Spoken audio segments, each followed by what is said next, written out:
Aqua Simulacra is Yelan's signature weapon and works wonders on her, but I've recently pulled my second one, and instead of refining it and making Yelan stronger than she already is, I decided to level it up separately and slap it on my Ganyu, cause I still don't have Almost Bow. Aesthetically, this bow looks really good on Ganyu, but with its lower than average base attack for a 5-star weapon, and a passive that boosts HP and close quarters combat, this bow at first glance appears to have some issues on my main Ganyu.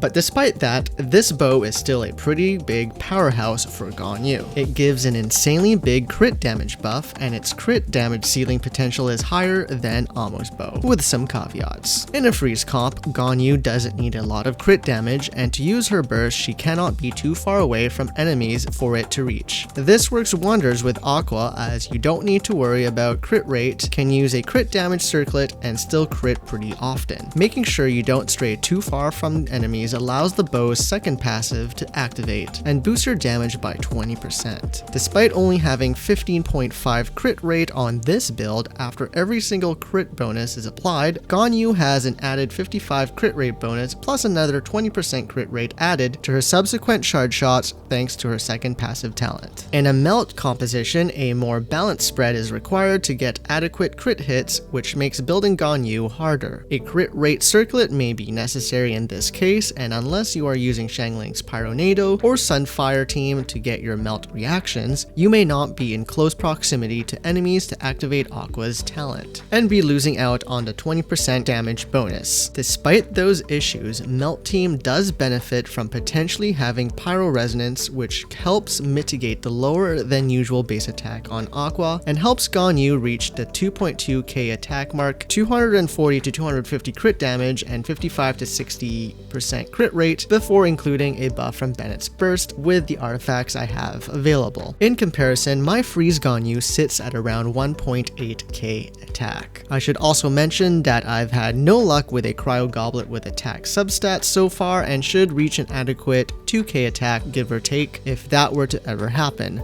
But my crit damage jumps to a much higher 300 to 330 crit damage to make up for it, with the artifacts I have available. Damage on both team comps are satisfying enough, but the lack of a crit hit in Ganyu's first charge shot in the freeze comp has been noticeable enough to make me seek out a bit more crit from artifacts. And it is unfortunately noticeable to see a damage drop when hitting enemies from far away compared to close proximity because of the second passive on Aqua Simulacra. This would usually affect open world gameplay, but less so in Abyss, but should be considered when damage testing. Despite this, I wouldn't recommend switching Ganyu into Aqua without questioning it. The damage compared to Skyward Harp, which is what I currently had on my Ganyu, isn't significantly higher in my opinion, and is somewhat lower when Aqua's passive is not active. For my own account, it was a good upgrade, as I was able to place my second Skyward Harp on Fischl